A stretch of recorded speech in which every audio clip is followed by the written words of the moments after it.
રાજકોટ મહાનગરપાલિકાના municipal commissioner દ્વારા એક અત્યંત મહત્વપૂર્ણ નિર્ણય લેવામાં આવ્યો છે, જેમાં જે વ્યાપારીઓ પોતાનો વ્યવસાય વેરો નહીં ભરતા હોય તેમના માટે ખાસ તાકીદે જણાવવામાં આવ્યું છે કે તેઓ પણ પોતાનો વેરો સમયસર ભરે. જો નહીં ભરે તો કાયદાકીય પગલાં લેવામાં આવશે. રાજકોટ મહાનગરપાલિકા મુખ્યત્વે તેની આવક વધારવા માટે વેરાની વસૂલાત કરતી હોય છે, જેથી અન્ય વિકાસ કામો ખૂબ સરળતાથી થઈ શકે. પરંતુ કડવી વાસ્તવિકતા તો એ છે કે વ્યવસાય વેરો ભરનાર વ્યાપારીઓની સંખ્યા નહિવત છે અને પરિણામ સ્વરૂપે રાજકોટ મનપાને વેરા પેટે ખૂબ ઓછી આવક થાય છે.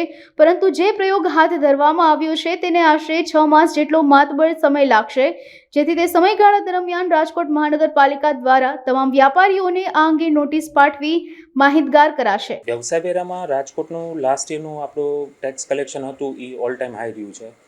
28.5 કરોડ જેવી રિકવરી કરી છે. હવે અમે એ દિશામાં કામ કરી રહ્યા છીએ કે જે વ્યવસાય રાજકોટ સિટીમાં કરી રહ્યા છે એ મિલકત નંબર સાથે લિંક કરતા જઈએ અને જે લોકોનું રજિસ્ટ્રેશન નથી થયું એમને પણ વેરાના દાયરામાં લાવીએ. એટલે એ જે પરિપત્ર કરવામાં આવ્યો છે એમાં કોર્પોરેશન એવું કહી રહ્યું છે કે જે કોઈ એજન્સી રાજકોટ મહાનગરપાલિકા સાથે કામ કરી રહી છે, હવે એમાં ઘણી એજન્સી એવી છે કે જે વસ્તુ સપ્લાય કરે છે, અમુક એજન્સી એવી છે કે જે માણસો સપ્લાય કરે છે. તો આ બંને વ્યવસાય તો કરે છે, તો આમણે પણ વ્યવસાય વેરો ભરવાનો રહે. તો આ લોકોને જ્યારે પેમેન્ટ કરવામાં આવે છે એની કામગીરીનું, તો અકાઉન્ટ્સ ડિપાર્ટમેન્ટ અને ઓડિટ ડિપાર્ટમેન્ટ એન્શ્યોર કરી લે કે જે તે પેઢીએ એમને ચૂકવવા પાત્ર વ્યવસાય વેરો ચૂકવી દીધો છે. એમનું કોઈ પગલાં લેવા કે એવી કોઈ વાત નથી. આ દિશામાં પરિપત્ર થયો છે. હવે આનો પૃષ્ઠભૂમિ કંઈક એવી છે કે કોઈ પણ સરકારી એકમ છે એ રાજ્ય સરકારના નિયમો ઉપર ચાલે છે. જે કોઈ કામગીરી સોંપાઈ છે એમાં એક ન્યૂનતમ વેતન ધ્યાને લેવામાં આવતું હોય છે જે સરકાર દ્વારા નક્કી કરવામાં આવે છે. હવે જે રીતનું ન્યૂનતમ વેતનનો દર નક્કી થયેલો છે એ મુજબ કોઈ પણ વ્યક્તિ 12,000 ઉપર પગાર મેળવે છે. હવે આવું જ્યારે બને છે તો એ વ્યક્તિ વ્યવસાય વેરા પાત્ર છે. એટલે જે એજન્સી અમને સ્વીપર સપ્લાય કરે છે, ક્લાર્ક સપ્લાય કરે છે, વાલમેન સપ્લાય કરે છે, તો આમને ન્યૂનતમ વેતન ધ્યાને રાખીને પેમેન્ટ ચૂકવાય છે. તો હવે અમે સાથે સાથે એ પણ એન્શ્યોર કરશું કે જે કર્મચારી એજન્સીએ કોર્પોરેશને સપ્લાય કર્યા તો એ માથાદીઠ વ્યવસાય વેરો પણ એજન્સીએ ક્લિયર કરે છે. 1/4/18થી વેરા વસૂલાત શાખાએ કાર્પેટ એરિયા પદ્ધતિ અડોપ્ટ કરી. એની અંદર 14 હેડમાં રાજકોટમાં જે 6 લાખ મિલકતો છે એ બાયફર્કેટ કરવામાં આવી છે. એમાં હોસ્પિટલ, વાડી, પાર્ટી પ્લોટ, ગેરેજીસ, મોલ, આ રીતે બાયફર્કેશન થયું છે. અમે હેડવાઇઝ આ મિલકતો ટ્રેક કરીએ છીએ. હવે મેં જેમ અગાઉ કીધું એમ કે વ્યવસાય વેરાની નોંધણી મિલકત નંબર સાથે લિંક કરતા જઈએ છીએ. એટલે એક હેડ ઉપાડી જે તે મિલકત ધારકને અમે નોટિસ પાઠવવાનું શરૂ કરેલ છે કે તમે વ્યવસાય વેરાની નોંધણી કરાવેલી છે, જો કરાવેલી હોય તો મિલકત સાથે લિંક કરાવી દો. કેવાયસી અપડેટ કરે અને મિલકત સાથે લિંક કરાવી દો. જો નથી થયું તો થઈ જાય. આમાં ઓલરેડી શાળાઓ, હોસ્પિટલ, આ પાર્ટી પ્લોટ, ફ્યુલ પંપ, આ બધાની નોંધણી પૂરી થઈ ચૂકી છે. એ પ્રોસેસ કમ્પ્લીટ થઈ ગઈ છે. રહી વાત chartered accountant, CS, architect, anaesthetist, pharmacist, physiotherapist, એમના એસોસિએશન અમે અપ્રોચ કરીએ છીએ. ICAIને અમે અપ્રોચ કર્યો છે. એમનું બોડી હજી નવું જ કન્સ્ટિટ્યુટ થયું છે. એટલે પ્રાથમિક જેણે ઇન્ફોર્મેશન શેર કરી છે એમાં અમારી પાસે માહિતી એવી આવી છે કે 750 પ્રેક્ટિસિંગ CA ICAI રાજકોટના રેકોર્ડ ઉપર છે. એટલે વી વિલ અપ્રોચ ધેમ આ ફાઇનાન્શિયલ યરમાં અને એમનું પણ રજિસ્ટ્રેશન કરાવી નાખશું. હવે અહીંયા ખાસ એક વસ્તુ મારે જે પબ્લિકના ધ્યાને મૂકવાની રહેશે એ કે શોપ અને વ્યવસાય વેરો, શોપ એન્ડ એસ્ટાબ્લિશમેન્ટ લાયસન્સ, ઘણા ખરા લોકો જે અરજદારો અહીંયા આવે છે પેલું મને એવી જાણકારી કે સાહેબ શોપનો કાયદો તો રદ થઈ ગયો ને, હવે ક્યાં શોપ લાયસન્સ લે. પણ એવું નથી. શોપ અને એસ્ટાબ્લિશમેન્ટની નોંધણી પણ કરાવવાની છે અને વ્યવસાય વેરાની નોંધણી પણ કરાવવાની છે. આ કરાવવાની જવાબદારી જે તે વ્યવસાય કર્તાની છે.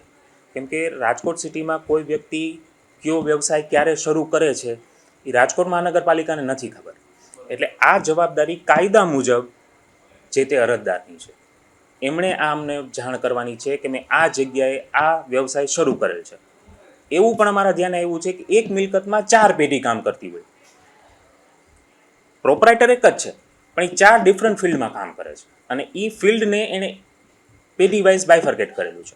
તો એની પેઢી દીઠ શોપ એન્ડ એસ્ટાબ્લિશમેન્ટ અને વ્યવસાય વેરાની નોંધણી કરવાની રહે છે. આ વર્ષનો ટાર્ગેટ અમે 35 કરોડ રાખીને ચાલ્યા છીએ અને વર્ષની શરૂઆતથી જ એ દિશામાં કામગીરી શરૂ કરી છે કે પ્લાન તો અમારો એવો છે કે ડિસેમ્બર સુધીમાં જ આ ટાર્ગેટ પૂરો કરીએ.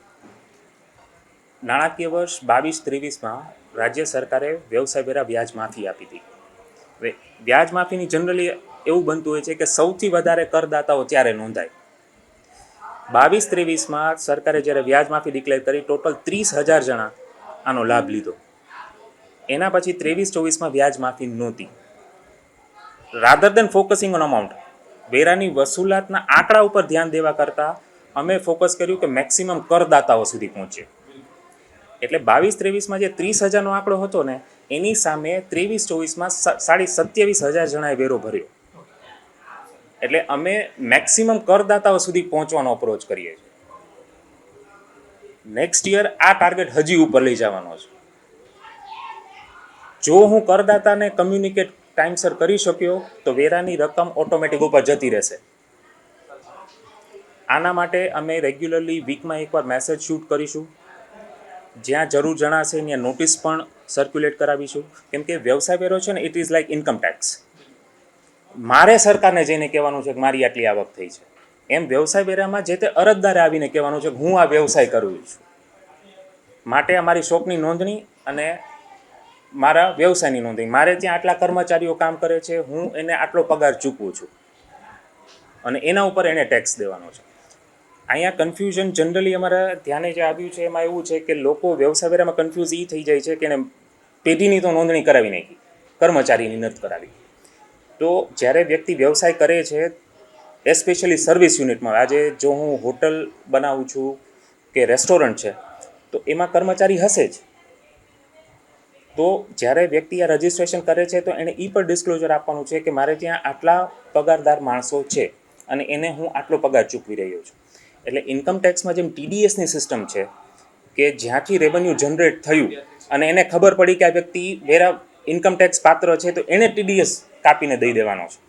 એમ જ્યારે વ્યવસાયી કોઈ કર્મચારી રાખે છે, એને એક લેવલથી વધારે પગાર ચૂકવે છે તો એના પગારમાંથી વેરો કપાત કરી અને રાજકોટ મહાનગરપાલિકામાં જમા કરવાની જવાબદારી જે તે પેઢીની બને છે.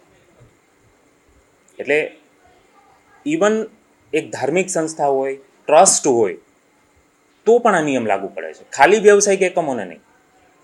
કેમ કે કર્મચારી ટ્રસ્ટનો પણ હોઈ શકે, ધાર્મિક સંસ્થાનો પણ હોઈ શકે, ધાર્મિક સંસ્થા પણ વ્યવસાયિક પ્રવૃત્તિમાં ઇન્વોલ્વ હોઈ શકે. યસ. એટલે પહેલો પ્રશ્ન મને જ્યારે પણ કોઈ પણ નોંધણી કે હું જ્યારે અપ્રોચ કરું તો એવું થાય છે કે અમે તો નહીં નફો નહીં નુકસાનના ધોરણે કામ કરીએ છીએ, અમારું તો ટ્રસ્ટની સંસ્થા છે, અમારે થોડો વ્યવસાય વેરો આવે. પણ તમે જે કામગીરી કરો છો એ વ્યવસાય વેરા પાત્ર છે, ટ્રસ્ટ નથી. હું અહીંયા ઇન્કમ ટેક્સની વાત નથી કરી રહ્યો. આ વ્યવસાય વેરો જે તે વ્યવસાય ઉપર છે.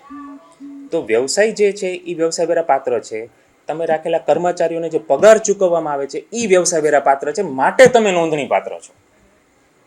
અને કર્મચારીને જે પગાર ચૂકવ્યો છે સંસ્થાએ, એ ધાર્મિક હોય, ટ્રસ્ટ હોય, એને પગારમાંથી જે વેરો કપાત કરવાનો છે એ જવાબદારી સંસ્થાની છે. એટલે એમણે આ વેરો ચૂકવવાનો રહે છે.